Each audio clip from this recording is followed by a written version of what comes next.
Assalamualaikum warahmatullahi wabarakatuh.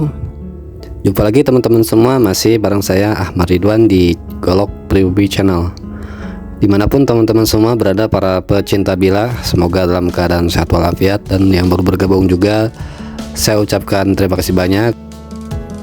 Sukses berkah untuk teman-teman semuanya.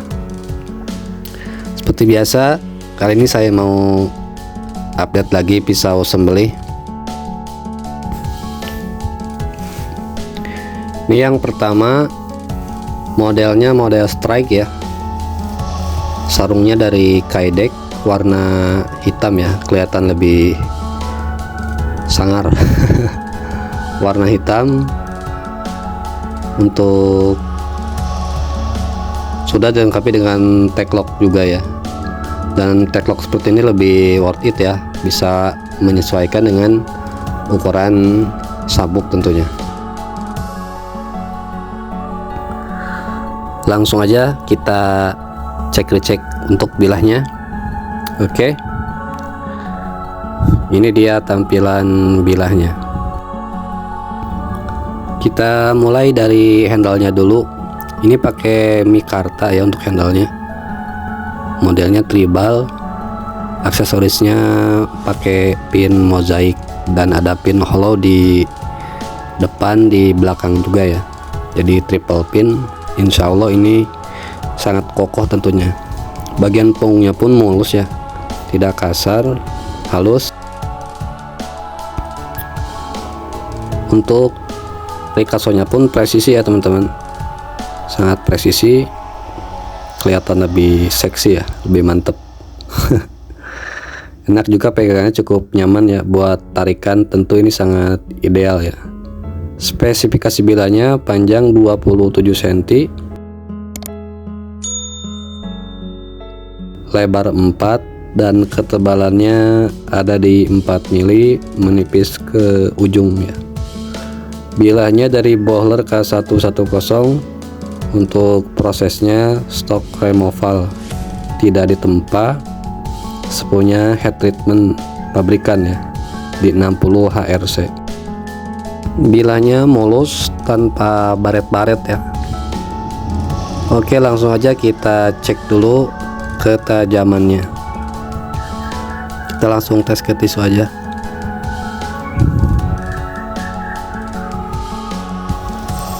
Untuk kasihnya udah bisa,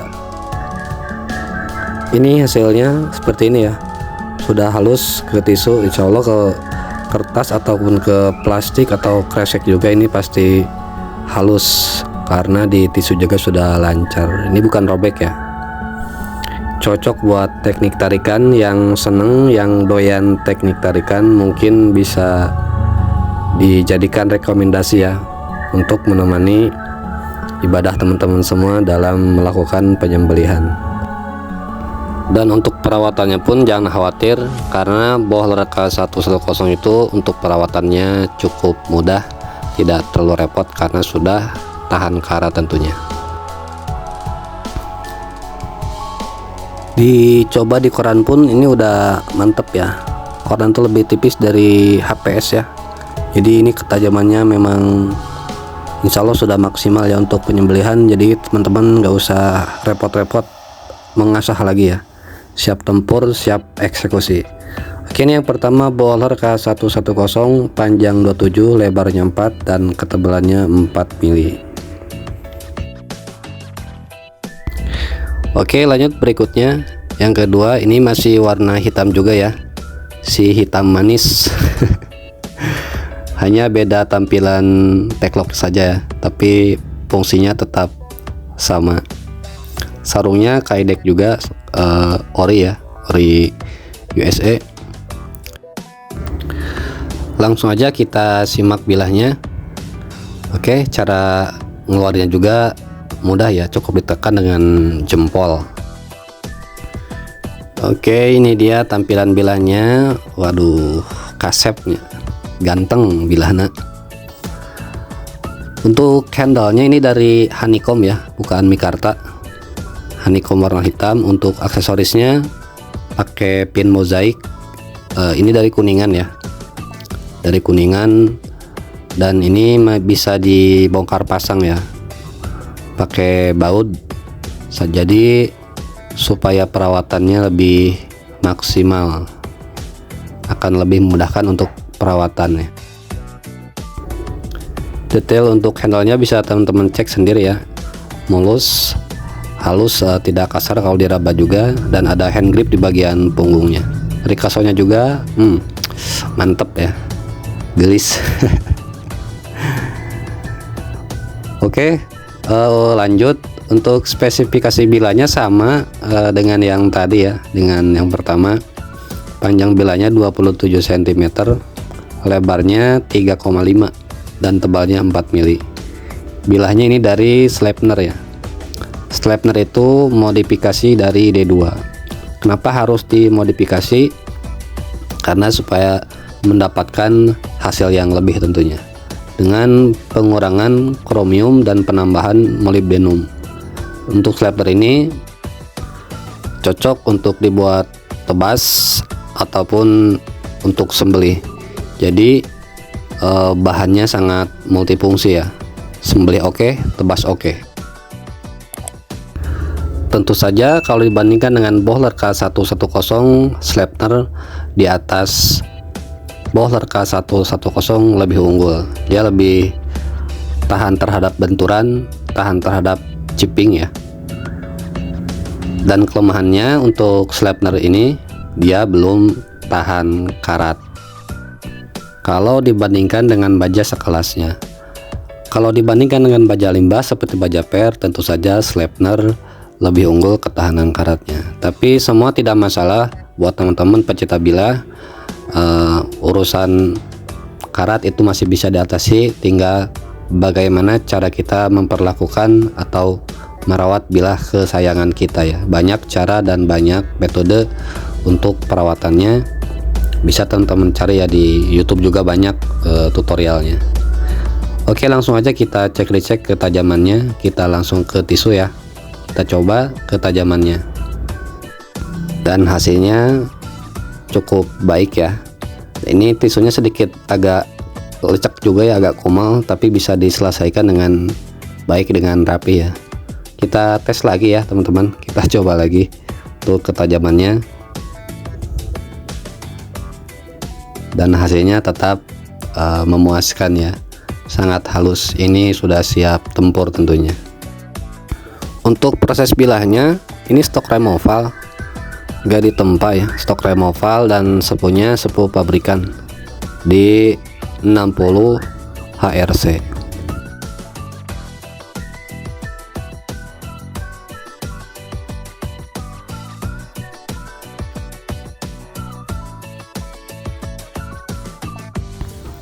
Yang terakhir, ini yang ketiga, pisau yang jadi primadona ya, pisau yang cukup jadi favorit bukan hanya di dalam negeri tapi di luar negeri pun baja ini cukup banyak peminatnya ya. Baja apa sih? Oke, kita cek ya. Bahan bilahnya ini dari baja Elmac Steel ya, Elmac PM. Sebelum kita lanjut, sedikit kita jelaskan dulu mengenai baja Elmac Steel ya. Pertama dari komposisi kandungan bahan-bahannya ya. Jadi untuk Elmac itu kandungan karbonnya ada di 1,70% ya, hampir 2% ya, hampir mencapai 2%. Tentu saja ini kekerasan yang sangat istimewa ya, hampir mencapai 2%. Tentu baja ini sangat keras tentunya. Kandungan kromiumnya ada di 18%. Tentu saja pisau Elmac memiliki ketahanan karat yang sangat baik, mau kena air tawar ataupun kena air laut. Untuk baja Elmac insya Allah akan baik-baik saja ya. Jadi baja ini sangat luar biasa ya. Dan juga kandungan vanadiumnya ada di 3% ya. Kontribusinya untuk ketahanan terhadap aus dan juga pengerasan, dan juga sebagai pembuat karbida, dan unsur ini memurnikan baja. Dan baja Elmac itu bisa diasah sampai maksimal tentunya. Adapun dari proses pembuatannya atau teknologi pembuatannya, Elmax itu berbeda dengan baja yang lain ya, karena teknologinya sudah PM ya, atau powder metalurgi, disebut juga baja tepung ya. Karena setahu saya proses pembuatan baja itu teknologinya yang pertama ada yang biasa ya, jadi si baja dicairkan, setelah dicairkan baja itu dimasukkan ke dalam suatu wadah atau tempat lalu dicetak ya, seperti boiler K110, seperti itu proses teknologi pembuatannya. Dan yang kedua ada disebut dengan teknologi ISR ya, prosesnya sama seperti yang pertama, tapi sebelum dia dicetak disaring dulu, itu disebut ISR, seperti boiler K340 Isodor atau Sleipner A88 ya. Dan yang terakhir yang saya tahu itu teknologinya PM atau powder metalurgi atau baja tepung ya. Prosesnya sama seperti tadi, sebelum dicetak dia disaring dulu, setelah disaring dia ditembakkan dalam bentuk butiran yang sangat kecil ya, butiran yang sangat halus, makanya disebut baja tepung ya. Tentu saja baja Elmax ini akan semakin padat ya, hampir tidak ada celah atau tidak ada pori untuk cairan bisa masuk ke dalam baja tentunya. Dan kalau ada salah dalam penyampaian silakan teman-teman koreksi ya di kolom komentar. Oke, lanjut untuk spesifikasinya. Panjang bila 27 cm, lebarnya 3,5 dan tebalnya kurang lebih ada di 4 mili ya.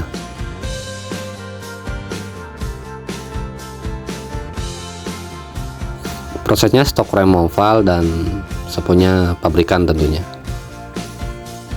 Finishing bilanya polisatin sudah di marking juga. Apabila ada teman-teman yang masih ragu dengan keaslian barangnya, insya Allah saya bisa telusuri, bisa diusut ya nasab bajanya sampai ke pabriknya insya Allah. Jadi insya Allah tidak usah khawatir, bajanya asli ya. Dan kelebihan lain dari baja Elmax ini, dia mempunyai retensi tepi bilah yang baik ya, dia tidak mudah chipping, tentu akan sangat mendukung untuk proses penyembelihan. Kalau dibandingkan dengan baja M390, tentu saja baja Elmax akan lebih mudah diasah. Insya Allah untuk setiap pembelian pisau sembelih baik boiler K110, Sleipner atau Elmax, ada bonus spesial buat para pecinta bilah semua. Oke, cukup sekian review pada kesempatan kali ini. Kritik dan saran silahkan tinggalkan di kolom komentar. Kita jumpa lagi di video berikutnya. Wassalam.